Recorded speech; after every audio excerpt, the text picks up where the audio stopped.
আসসালামু আলাইকুম, সকলকে আমন্ত্রণ আনন্দ টিভি রাতের সংবাদে। আপনাদের সঙ্গে আছি আমি ছোঁয়া খন্দকার। ছুটি শেষে ব্রাহ্মণবাড়িয়ার আখাউড়া স্থল বন্দর দিয়ে পুনরায় শুরু হলো আমদানি রপ্তানি কার্যক্রম। সোমবার সকাল থেকে 12টিরও বেশি ট্রাকে মাছ, শুটকি, প্লাস্টিক ও খাদ্যপণ্য সহ বিভিন্ন পণ্য সামগ্রী ভারতে রপ্তানি করা হয়। দুপুরে আখাউড়া আমদানি রপ্তানিকারক অ্যাসোসিয়েশনের সাধারণ সম্পাদক শফিকুল ইসলাম এ তথ্য নিশ্চিত করেন।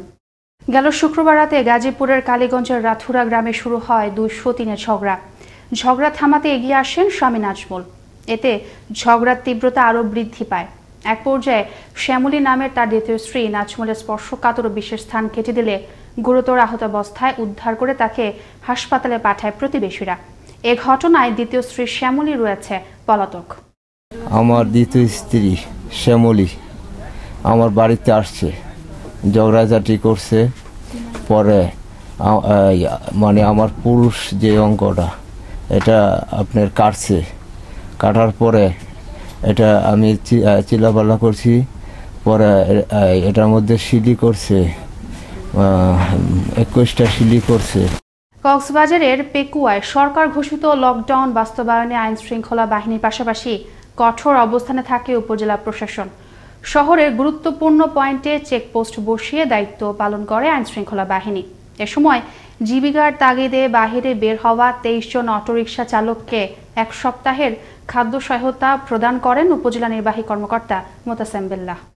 সরকারের যে নির্দেশনা রয়েছে সকাল 9টা থেকে 3টা পর্যন্ত যেসব দোকান খোলা থাকার কথা, এর পরবর্তীতে আমরা আবারও টহল দিচ্ছি যাতে এর বাইরে আপনার ওষুধ বা ফার্মেসি ছাড়া যেন কোনো দোকান যেন খোলা না থাকে। তো আমরা যেটা করছি সেটা হলো যাদেরকে টমটমগুলো আটক করছি আমরা তাদেরকে আবার খাদ্য সহায়তা দিয়ে দিচ্ছি, অন্তত 10 দিন বা 7 দিন যাতে তারা চলতে পারে, সেই কাজটা আমরা করছি আর কি। গোপন সংবাদের ভিত্তিতে গেল রাতে বগুড়ার আদমদীঘির কুন্দুগ্রাম বাজারে অভিযান চালিয়ে 268 বোতল বিষাক্ত মদ, রেকটিফাইড স্পিরিট সহ 2 মাদক কারবারিকে আটক করে র্যাব 12। আটক মাদক ব্যবসায়ীরা দীর্ঘদিন ধরে জেলার বিভিন্ন স্থানে মাদকদ্রব্য, রেকটিফাইড স্পিরিট বিক্রয় করে আসছিল। কয়েক মাস আগে এ মাদক পান করেই মৃত্যু হয় অন্তত 18 জনের। সোমবার বিকেলে তথ্য নিশ্চিত করেন RAB 12-র company commander Abdul Al Mamun. Gazipur সদরের লক্ষ্মীপুরা 3 সড়ক এলাকায় যৌতুকের দাবিতে নির্যাতন সইতে না পেরে আত্মহত্যা করে এক গৃহবধূ। নিহতের স্বামীর বিরুদ্ধে এমনই অভিযোগ ভুক্তভোগী পরিবারের। অভিযোগ রয়েছে গাজীপুরের একটি হাসপাতালে লাশ ফেলে রেখে আত্মহত্যার কথা বলে পালিয়ে যায় ঘাতক স্বামী সেলিম। মনিরুজ্জামানকে সঙ্গে নিয়ে আব্বাস উদ্দিনের প্রতিবেদনে আরো জানাচ্ছেন তরিকুল ইসলাম। ময়মনসিংহ জেলার ঈশ্বরগঞ্জ থানার লক্ষ্মীপুর গ্রামের আবুল কাশিমের মেয়ে রহিমাকে গাজীপুর মহানগরের লক্ষ্মীপুরা 3 সড়ক এলাকার আব্দুর রহমানের ছেলে সেলিম হোসেন 2 বছর আগে পারিবারিকভাবেই বিয়ে করেন। কিন্তু বিয়ের 3 মাস না পেরোতেই যৌতুকের জন্য নানাভাবে শারীরিক ও মানসিক নির্যাতন করা হয়। যৌতুকের জন্য মারধরের এক পর্যায়ে রহিমাকে গলা টিপে হত্যা করে পাষণ্ড স্বামী। কিন্তু এটিকে আত্মহত্যা বলে চালিয়ে হাসপাতালে লাশ রেখেই পালিয়ে যায় পাষণ্ড স্বামী, এমন অভিযোগ মেয়েটির পরিবারের। আমার জিরে গলা টিপে মারছে, মা দিয়া ওই যে হালাত হয়েছে। আমরা সুকুবি চাই, আমরা কেউ না। আমার বোনের বিয়ে 2 মাস পর থেকেই অত্যাচার শুরু করছে, তার ফ্যামিলির মানুষ অত্যাচার শুরু করছে যৌতুকের কারণে, মারধর করতেছে, যৌতুক করতে কেন দিব, আমরা গরিব মানুষ। রহিমার উপর নির্যাতনের কথা সত্যতা জানালেন প্রতিবেশীরাও। তো মেয়েটাকে অনেক প্রায় নির্যাতন করতো, মেয়ে তো খুব মারছিল, একটা সময় হসপিটালে ছিল। এ বিষয়ে থানায় একটি মামলা হয়েছে জানিয়ে ময়না তদন্তের পর প্রয়োজনীয় ব্যবস্থা নেওয়ার কথা জানালেন পুলিশের এই কর্মকর্তা। এই ব্যক্তিতে ওনার মা বাদী হয়ে একটি অভিযোগ দায়ের করেন যে তার স্বামীর অত্যাচারের কারণে সে আত্মহত্যা করতে বাধ্য হয়েছে, যার কারণে সেখানে একটি আত্মহত্যা প্ররোচনা 306 ধারায় একটি মামলা হয়েছে। মামলার প্রেক্ষিতে আমরা তার স্বামী সেলিম মিয়াকে গ্রেফতার করেছি। একটি মৃত্যু একটি পরিবারের সারা জীবনের স্বজনহারার আর্তনাদ। এই সামাজিক কুপ্রথায় যেন স্বজনহারা না হয় কোনো পরিবার, সেজন্য দোষীদের আইনের আওতায় এনে সঠিক বিচার নিশ্চিত করতে হবে। তাহলেই সমাজে এ সকল অপরাধ নিয়ন্ত্রণে আসবে। তরিকুল ইসলাম, আনন্দ টিভি, ন্যাশনাল ডেস্ক। গেল 10 মাস ধরে কুমিল্লার সীমান্তে অভিযান চালিয়ে বিভিন্ন ধরনের বিপুল পরিমাণ মাদকদ্রব্য জব্দ করে কুমিল্লার 10 বিজিবি ব্যাটালিয়ন। জব্দ হওয়া মাদকের বাজার মূল্য 9,25,01,900 টাকা। সোমবার দুপুরে জেলার কোটবাড়ির বিজিবি সদর দপ্তর প্রাঙ্গণে এসব মাদকদ্রব্য ধ্বংস করা হয়। এ সময় সরাইল রিজিয়ন কমান্ডার তৌহিদুল ইসলাম এবং 10 বিজিবির অধিনায়ক লেফটেন্যান্ট কর্নেল গোলাম ফজলে রাব্বি সহ বাহিনীটির ঊর্ধ্বতন কর্মকর্তাগণ উপস্থিত ছিলেন।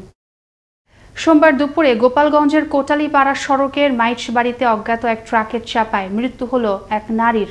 খবর পেয়ে লাশটি উদ্ধার করে হাসপাতালের মর্গে পাঠায় পুলিশ। দুর্ঘটনার সময় ভারী বৃষ্টিপাত থাকায় ঘাতক ট্রাকটিকে শনাক্ত করা সম্ভব হয়নি বলে জানান কোটালীপাড়া থানার ভারপ্রাপ্ত কর্মকর্তা আমিনুল ইসলাম। তবে ট্রাকটি শনাক্তের প্রযুক্তির সর্বোচ্চ ব্যবহার করা হবে বলেও জানান তিনি।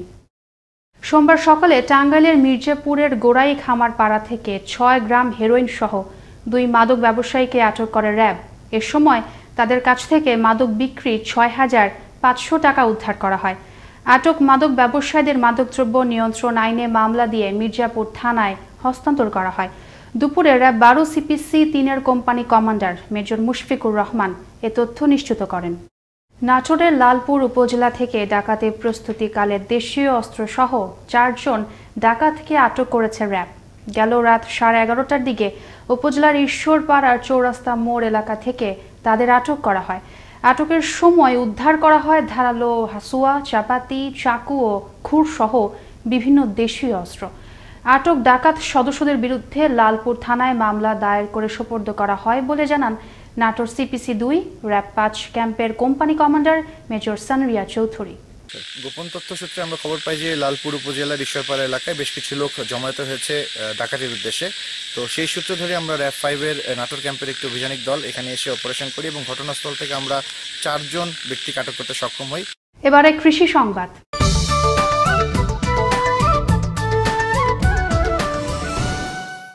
চলতি বছরে দেশের সিরাজগঞ্জ জেলাতেই বজ্রপাতে প্রাণ হারান 37 জন।